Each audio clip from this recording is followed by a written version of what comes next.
ಕಾಂಗ್ರೆಸ್ ಪಕ್ಷದಲ್ಲಿ ಯಾವುದೇ ಜಗಳ ಇಲ್ಲ.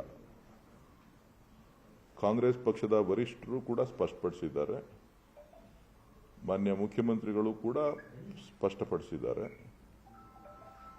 ಪಕ್ಷದ ಅಧ್ಯಕ್ಷರಾಗಿ ಡಿ.ಕೆ. ಶಿವಕುಮಾರ್ ಅವರು ಮತ್ತು ಉಪಮುಖ್ಯಮಂತ್ರಿಗಳಾಗಿ ಶಿವಕುಮಾರ್ ಅವರು ಸ್ಪಷ್ಟವಾಗಿ ಸಿದ್ದರಾಮಯ್ಯನವರು ನಾಯಕತ್ವದಲ್ಲಿ ಮುಂದುವರಿತೇವೆ ಅನ್ನೋ ವಿಚಾರನ ತಿಳಿಸಿದ್ದಾರೆ. ಮಾಧ್ಯಮಗಳಿಗೆ ಯಾಕೆ ಗೊಂದಲ ಆಗಿದೆ ಅನ್ನೋದು ನನಗೆ ಅರ್ಥ ಆಗ್ತಾ ಇಲ್ಲ. ಶಿವಕುಮಾರ್ ಆತರದಲ್ಲಿಲ್ಲ, ಆತಂಕದಲ್ಲೂ ಇಲ್ಲ. ಪಕ್ಷ ಕೊಟ್ಟಿರ್ತಕ್ಕಂಥ ಜವಾಬ್ದಾರಿಯನ್ನ ಪ್ರಾಮಾಣಿಕ ಪಕ್ಷದ ಒಬ್ಬ ಕಾರ್ಯಕರ್ತನಾಗಿ ಪಕ್ಷವನ್ನು ಮುನ್ನಡೆಸ್ತಾ ಇದ್ದಾರೆ. ಪಕ್ಷ ಏನು ಸೂಚನೆ ಕೊಡ್ತದೆ ಆ ಕೆಲಸವನ್ನ ಪ್ರಾಮಾಣಿಕವಾಗಿ ಮಾಡ್ತಾ ಇದ್ದಾರೆ. ಇನ್ನು ಹೆಚ್ಚಿನ ವಿಚಾರಗಳು ಏನೂ ಇಲ್ಲ. ಸದ್ಯಕ್ಕೆ ಮುಖ್ಯಮಂತ್ರಿ ಹುದ್ದೆ ಖಾಲಿ ಇಲ್ಲ. ಯಾತಕ್ಕೆ ಈ ವಿಚಾರ ಪದೇ ಪದೇ ಮುಂದೆ ಬರ್ತಾ ಇದೆ ಅನ್ನೋದು ತಾವು ಸಂಬಂಧಪಟ್ಟವ್ರನ್ನೇ ಕೇಳಬೇಕು.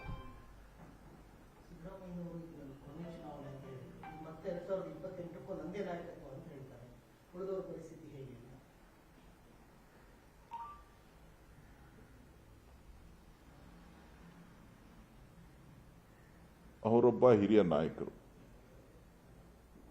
ರಾಜಕಾರಣದಲ್ಲಿ ನಿವೃತ್ತಿ ಇಲ್ಲ. ರಾಜಕೀಯ ಇಚ್ಛಾಶಕ್ತಿ ಇರಬೇಕು. ಸೊ ಹಾಗಾಗಿ ಮುಖ್ಯಮಂತ್ರಿಗಳ ಇಚ್ಛಾಶಕ್ತಿ ಇದೆ. ಹಾಗಾಗಿ ಅವರು ಕೆಲವು ವಿಚಾರಗಳನ್ನು ನಿಮ್ಮ ಜೊತೆ ಹಂಚಿಕೊಂಡಿರಬೇಕು.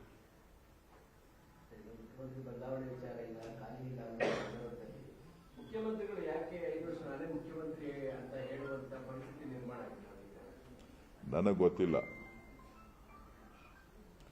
ನಾನು ಬಹಳ ಸಣ್ಣವನು ಆ ವಿಚಾರದಲ್ಲಿ ಮಾತಾಡಲಿಕ್ಕೆ.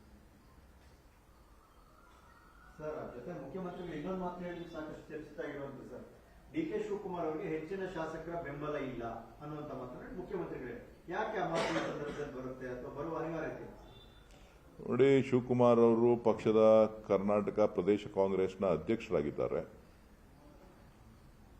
ಯಾವುದೇ ಶಾಸಕರ ಬೆಂಬಲವನ್ನ ಪಡೆದುಕೊಳ್ಳುವಂಥದ್ದಾಗಲಿ ಕೇಳುವಂಥದ್ದಾಗಲಿ ಸಮಯ ಅಲ್ಲ. ಈಗಾಗಲೇ ಮುಖ್ಯಮಂತ್ರಿ ಹುದ್ದೆ ಸಿದ್ದರಾಮಯ್ಯನವರು ವಹಿಸ್ಕೊಂಡು 2 ವರ್ಷ ಆಗಿದೆ, ಕೆಲಸ ಮಾಡ್ತಾ ಇದ್ದಾರೆ. ಸೊ ಅವರು ಮುಂದುವರಿತಾ ಇರುವಂಥ ಸಂದರ್ಭದಲ್ಲಿ ಇದು ಯಾಕೆ ಚರ್ಚೆ ಮಾಡ್ತಾ ಇದ್ದಾರೆ, ಯಾಕೆ ಈ ವಿಚಾರಗಳು ಚರ್ಚೆಗೆ ಬರ್ತಾ ಇದೆ ಅನ್ನೋದು ನಮಗೆ ಗೊತ್ತಿಲ್ಲ. ನೀವು ಮಾತನಾಡಿದವ್ರನ್ನೇ ಕೇಳಬೇಕು.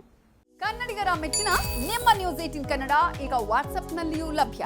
ಕರ್ನಾಟಕ ಮತ್ತು ದೇಶ ವಿದೇಶದ 360 ಡಿಗ್ರಿ ಸುದ್ದಿ ವಿವರವನ್ನ ನೀವು ನಿಮ್ಮ ಕೈ ಬೆರಳುಗಳಲ್ಲಿಯೇ ಪಡೆಯೋದಿಕ್ಕೆ ಈ QR ಕೋಡ್ ಅನ್ನ ಸ್ಕ್ಯಾನ್ ಮಾಡಿ.